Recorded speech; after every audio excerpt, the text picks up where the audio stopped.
বাবুর্চিরা যখন মাংস রান্না করে সব সময় খেয়াল করবেন, ওরা নামানোর আগে জিজ্ঞেস করে যে হাত দিয়ে ছিঁড়ে খাওয়া যাবে ততটুকু সিদ্ধ করতে চান, নাকি হচ্ছে মানে দাঁত দিয়ে কামড়িয়ে কামড়িয়ে খেতে হবে। তো আমি পার্সোনালি পছন্দ করি হচ্ছে এরকম হাত দিয়ে ছিঁড়ে খাওয়া যাবে এরকম মাংস, তুলতুলে মাংস। সেদ্ধ না হলে মাংস, মানে প্রপারলি সেদ্ধ না হলে মাংস খেতে আমার কাছে ভালো লাগে না। এই যে মাংসটাকে আমি কি করি যে খুব ভালো করে মাংসটাকে কষাই, 2-3 বার গরম পানি দিয়ে কষাই।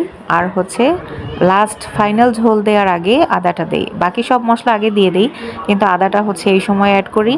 এতে আমার মনে হয় যে মাংসের স্বাদটা অনেক বেড়ে যায়, আর আদার খুব সুন্দর একটা স্মেল থাকে, মানে ফ্রেশ একটা স্মেল পাওয়া যায়, যেটা খেতে আমার মনে হয় খুব খুব ভালো লাগে।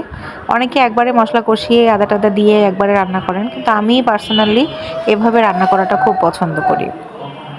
যে ভালো করে এটাকে মানে কষানোর উপরে কিন্তু মাংসর স্বাদ অনেকটাই ডিপেন্ড করে। খুব ভালো করে ফাইনালি আপনাকে কষাতে কষাতেই 90%-এর মতো সেদ্ধ করে ফেলতে হবে। তাহলে হচ্ছে আমার মনে হয় যে সেই মাংসটা খেতে ভালো লাগে।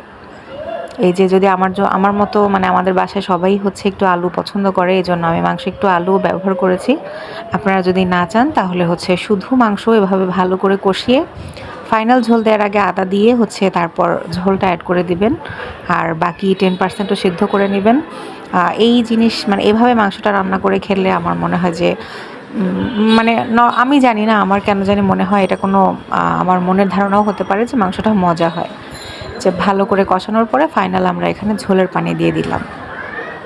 এই পানিটা একদম শুকিয়ে শুকিয়ে মানে যতটুকু ঝোল আপনি চান ততটুকু পর্যায়ে যখন আসবে, তখন হচ্ছে আপনি এটাতে জিরার গুঁড়া অ্যাড করে নামিয়ে নেবেন। কাঁচামরিচও দিতে পারেন, জিরার গুঁড়াও দিতে পারেন, এই তো।